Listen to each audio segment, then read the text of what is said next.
네, 경기 침체에 대한 우려가 커지고 있습니다. 올해 1분기 우리 경제가 0.4% 역성장한 것으로 나타났는데요. 지난 4월 속보치보다 더 나빠진 겁니다. 10년 만에 가장 좋지 않았습니다. 여기에 소비자 물가 상승률도 5개월 연속 0%에 머물고 있습니다. 백종규 기자의 보도입니다. 지난 4월 발표된 올해 1분기 우리 경제 성적표는 나쁨이었습니다. 그런데 뚜껑을 열어보니 상황은 더 나빴습니다.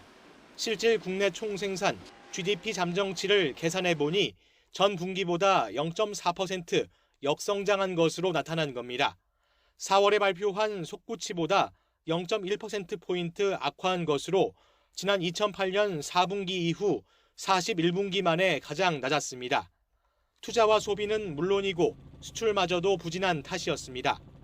수출은 3% 넘게 줄어 5분기 만에 최저치를 기록했고 설비 투자는 무려 9% 넘게 급감해 10년 만에 최저치로 추락했습니다. 설비 투자와 소비의 기여도가 낮아지면서 마이너스 0.4%포인트를 기록하였습니다. 수출과 수입의 기여도는 각각 마이너스 1.3%포인트로 모두 큰 폭의 마이너스를 기록하였습니다. 경제 상황이 악화하면서 국민이 국내외에서 벌어들인 모든 소득을 합친 실질 국민 총소득 GNI도 줄어들었습니다. 낮은 물가 상승률도 문제로 지적됩니다. 지난달 소비자 물가 상승률이 0.7%를 기록하면서 5개월 연속 0%대 상승률이 이어졌습니다.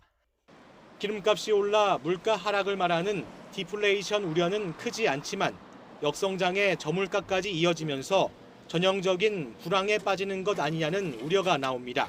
2.2에서 한 2.3% 정도를 지금 내다보고 있는데 한 2% 안팎으로 추가적인 조치가 없으면은 추경이라든가 이런 조치가 없으면은 정부의 목표 성장률을 달성하는 것은 거의 사실 힘든 상황입니다.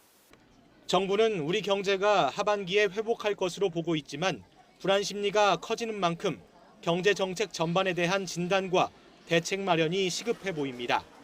YTN 백종규입니다.